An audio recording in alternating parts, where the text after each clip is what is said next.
Hello and a very warm welcome to everyone. You are watching Mint Insight, and today with me is a very special guest, Arianna Huffington, a woman who actually got scaled to blogging and can literally see stories everywhere in her own words.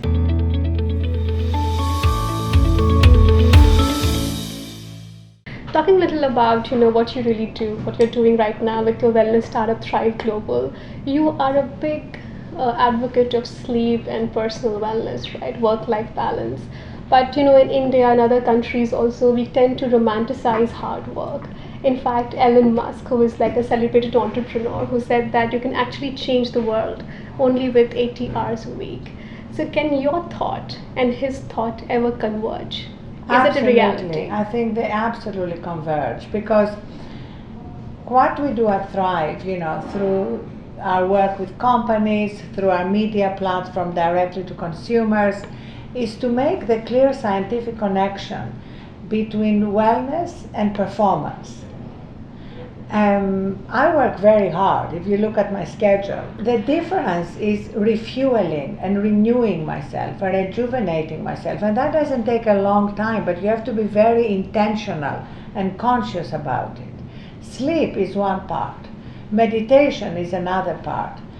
Anything you do to take even a minute during the day to reconnect with yourself, to breathe deeply, to move beyond the stress of a particular meeting or interaction is part of allows you to thrive. And I wrote an open letter to him. I feel that here is a man who completely understands, the way we need to move to new sources of energy when it comes to mobility and cars, but doesn't understand that we also need to understand energy when it comes to human beings. Because ultimately, it's all about our energy. It's not about how much time we put at work. It's about the quality of that time. Working long doesn't mean working smart. Working hard is necessary. There is nothing wrong with working hard. We're talking about working hard and smart, not working hard and long and having diminishing returns in what you're doing and making mistakes. I mean, look at Elon Musk was a teachable moment. He was exhausted and he tweeted in the middle of the night that he was going to take Tesla private and he had the funding together, and he had not. He had to step down as chairman of his own company and pay a $20 million fine. These are consequences to erratic behavior when people are running on empty. I want to understand one thing, that often investors tend to talk in that lingo of valuations. How big can the business really become? And you have been a successful entrepreneur. You really sold your last venture, Huffington Post, for a fortune. As you are building out Thrive Global, I wanted to understand that, can it really become $1 billion business? Well, we have investors who are very bullish on Thrive. We closed our Series B. We ended up taking more capital than we needed because there was so much demand to participate. And we have investors who are ready to lead the Series C, but we don't need it right now. And we are already basically positive in terms of revenue, because we have a lot of corporate clients on the B2B side, like Accenture, JP Morgan. We're going to be announcing corporate partnerships here in India tomorrow. And on the product side, continuing to produce digital products that help people make what we call small changes, that we call micro steps every day to improve their behavior. And then we have the media platform. So there are these three components to the company, which is great because that gives us three revenue sources.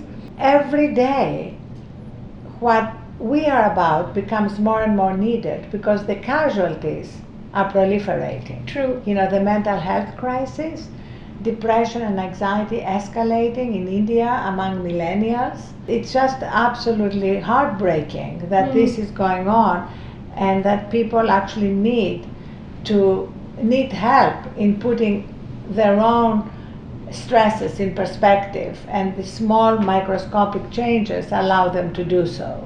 What are your first impressions about Indian entrepreneurship? We have a healthy bucket list of unicorns now because the world seems to be obsessed with unicorn, right?